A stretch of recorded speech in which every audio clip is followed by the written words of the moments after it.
for some tips and tricks on real-world precepting? Let's talk about it. So this is an example of one of our nurse practitioner preceptors who precepts students in a primary care setting. Kate is an FNP, and while hers is a primary care practice, really the techniques that she talks about could work in any outpatient setting. On the student's first day or two, Kate usually has the student just observe. And then gradually, as she sees the student and understands their strengths and skills, she'll allow the student to take the lead. So let's talk a little bit about observation. How much, if any, should there be in a clinical? So this really depends on the student's experience and also the preceptor's style.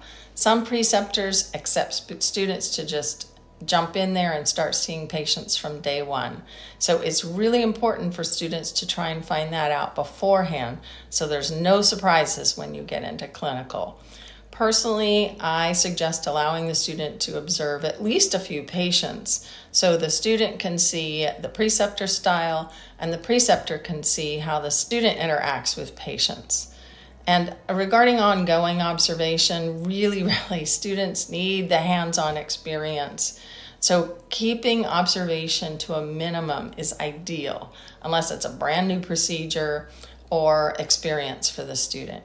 Obviously, patient care and safety come first and foremost. So students, try to remember that you're representing your preceptor in the site when you're in their setting. So you want to represent well.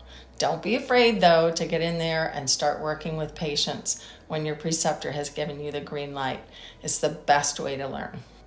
So for Kate, she has the student observe for the first day or two, and then she talks out loud as she charts and as she works around the office and even with the patient. So it kind of doubles as orientation. Once Kate is comfortable with the student's progress, she sends the student into the patient room without her to obtain a history and focused exam. Of course, you want to get the patient's approval before allowing a student to see a patient. There's a few different ways that you can do this. The way we used to do it is I would either knock on the door, one of my staff would just say, hey, Lynn's working with a student today. Would it be okay if the student saw you, and then Lynn will follow up? So that's one way. Or the front office staff can also mention that when the patient checks in. So get the patient's approval. The student then sees the patient, reviews the history and findings, and reports back to the preceptor. Then the preceptor and the student come up with differentials and probable treatment plans, and then they go into the patient room together.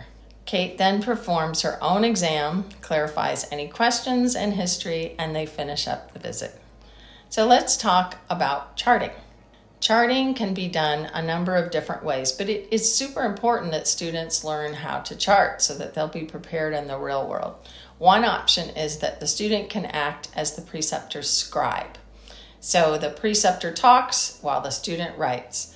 And another option is that the student can chart their findings, just as they would if they're a real clinician, and then Kate, the preceptor, would review and sign off. If that's not possible or allowed in the setting, then the student can chart on an iPad, a computer, even a note of paper, and this preceptor can review it, but it is important to learn this. So the preceptor can allow the student to chart, read it, and sign off, and that's up to the site if they will allow that. Be sure to clarify what is allowed at your site. CMS does allow legally students to chart. They just need to be reviewed and signed off by the preceptor. So that's one way a preceptor does it in her outpatient setting. Share some things that might help other preceptors or students. And if you're a student, what were some of the best or even worst experiences that you had so that we can all learn what to do and what not to do? Keep on learning, everyone. Hey, it's Lynn here. I'm the founder of PreceptorLink. Do you want to see more content intended for NPs, APRNs, students, and on the topic of precepting? Then like, follow, and subscribe our YouTube channel, LinkedIn page, and our blog. And if you have a topic you'd like to see addressed, let us know. We're here to support, educate, and learn from each other. Comments are always welcome, but please keep them kind and constructive. Keep on learning with PreceptorLink.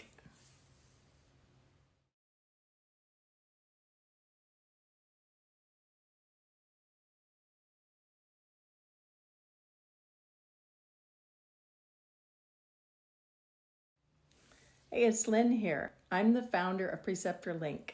Do you want to see more content intended for NPs, APRNs, students, and on the topic of precepting? Then like, follow, and subscribe our YouTube channel, LinkedIn page, and our blog. And if you have a topic you'd like to see addressed, let us know. We're here to support, educate, and learn from each other. Comments are always welcome, but please keep them kind and constructive. Keep on learning with PreceptorLink.